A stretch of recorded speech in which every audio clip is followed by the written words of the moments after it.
बिस्मिल्लाहिर्रहमानिर्रहीम। अस्सलाम वालेकुम व्यूज़, आप सबको रमज़ान मुबारक। आज हम बना रहे हैं दही गोश्त। इसके लिए दही चाहिए और चिकन, सब्ज़ मिर्चें, साबुत गर्म मसाला, खशखाश, अदरक और लहसुन का पेस्ट, सूखा धनिया, सूखी मिर्चें और ये आलू मैंने बनाए हुए हैं। जिस तरह बनाते चिप्स बनाते हैं उस तरह के ये आलू हैं। उसमें खशखाश, गरम मसाला, सूखा धनिया और सुरख मिर्चें जो इनको हम तवे पे सूखा भून लेंगे। उसके बाद फिर इसमें डालेंगे। देखिए आप गरम मसाला डालें इसमें, ये खशखाश है, मिर्चें, इनको हम थोड़ा सा भून लेंगे। भूनने के बाद इनको फिर हमने ग्राइंड करना है।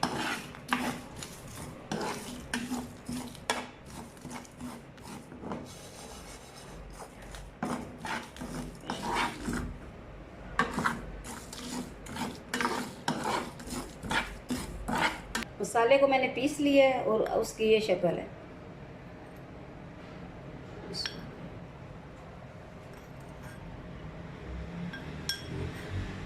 इसमें हम 4 चम्मच डालेंगे इसमें।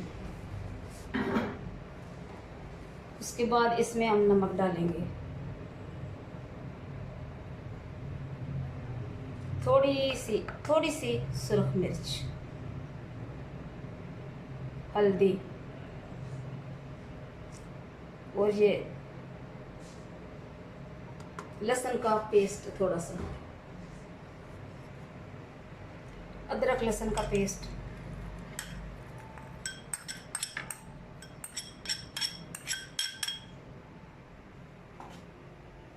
सब्ज़ मिर्चें,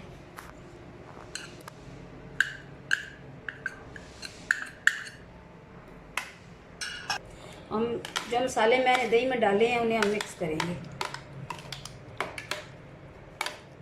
इनको अच्छी तरह मिक्स करना है और इसी में हम 3 चम्मच घी भी डालेंगे।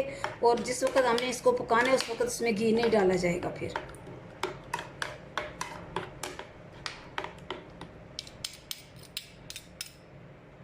अब मैं इसमें डालूंगी चिकन।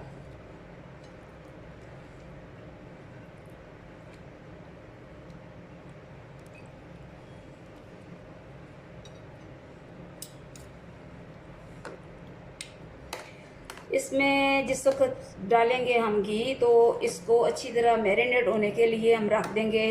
तकरीबन 1 घंटे के लिए हम इसको फ्रीज़र में रखेंगे ताकि मसाला जो है इसका अच्छी तरह इसमें रच बस जाए। और ये जिस वक्त हम इसको पकाएं ज़्यादा हमें इस पर मेहनत ना करनी पड़े उलट पलट करने की।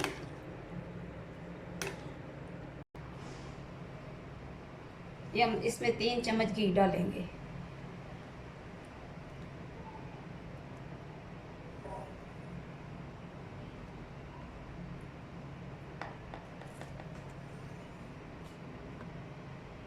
इसको अच्छी तरह उसमें मैरिनेट कर ले मसाले में घी को। जिस वक्त इसको बनाना है उस वक्त उसमें फिर घी नहीं डाला जाएगा और ये इसी घी में पकेगा।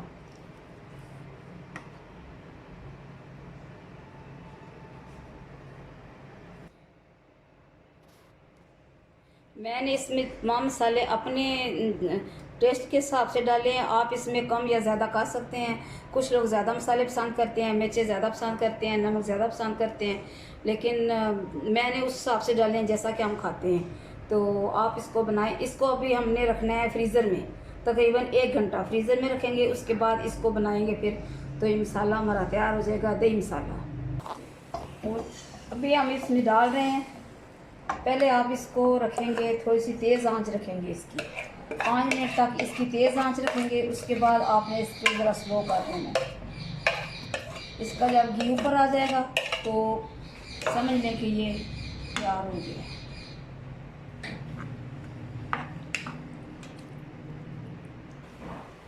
बस आप देख रहे हैं, ये मैंने इसको ना तेज़ आंच पे रखा हुआ है। जब 5 मिनट तक इसको तेज़ आंच पे रखना है, उसके बाद इसको आपने आंच इसकी कम कर देनी है। और मैं तो अक्सर ये करती हूँ कि इस तरह की चीज़ें बनाऊँ तो तवा रख देती हूँ, तवे के ऊपर इसको रखती हूँ। जो भी सालन बनाया हो, चावल बनाऊँ चाहे, फिर उसमें ये होता है एक तो चीज़ें नीचे नहीं लगती हैं उसके, और ना ही वो सालन जलते हैं, ना ही चावल जलते हैं, कुछ भी नहीं होता।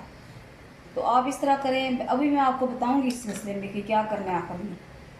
तो आपसे गुजारिश है कि रमज़ान शरीफ का महीना शुरू है, तो इसमें आप अपने अफ्तारी में दूसरों का ख्याल रखें, और इसमें यह है कि कुरान पाक पढ़ें।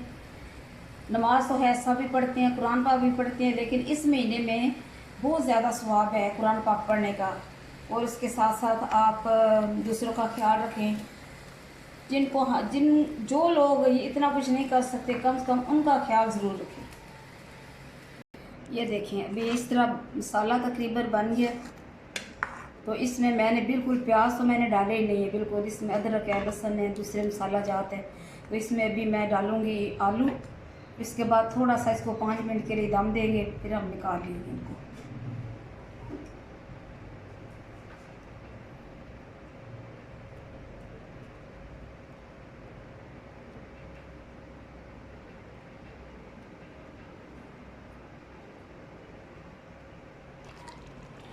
ये मैं तवा रख लूँ इसके ऊपर, उसके बाद इसके ऊपर इसको रखेंगे अभी। तो इसको ढाँप देंगे। तकरीबन 5 मिनट के बाद इसको चेक करूँगी मैं, तो तकरीबन ये तैयार होगा। मेहनत तो करनी पड़ती है हर बात में, उसको टेस्टी मज़ेदार बनाने के लिए, ताकि घर के लोग खाएं और खुश हों। जी, तो ये दही गोश्त मसाला तैयार है।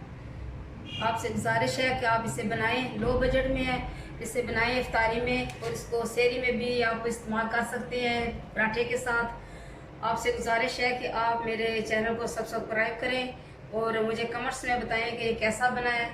और अच्छा खाएं, अच्छा पिएं, अच्छा बोलें, दूसरों का ख्याल रखें। रमज़ान शरीफ का महीना है, तो इसमें दूसरों का ख्याल रखने का बहुत ज़्यादा सवाब है। तो मुझे उम्मीद है कि आप मेरे खानों को पसंद करते होंगे और बनाते भी होंगे। खुदा हाफिज़।